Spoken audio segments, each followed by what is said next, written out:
Hey everyone, welcome back to another video. Today we'll be discussing on how you can play 1v1 in Baseball 9, as in how you can play 1v1 against your friends in Baseball 9. Now, as we all know, Baseball 9 is a pretty popular baseball mobile game that a lot of us use to pass the time, and it is a very fun game.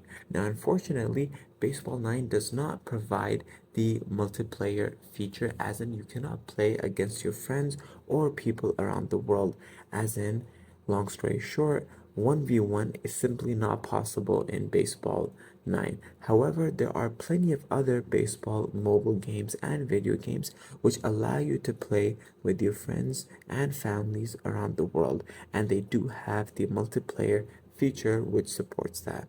Now, again, unfortunately, Baseball 9 does not support multiplayer feature, nor can it support a 1v1 match against friends. I hope this video was helpful for those watching. Thank you.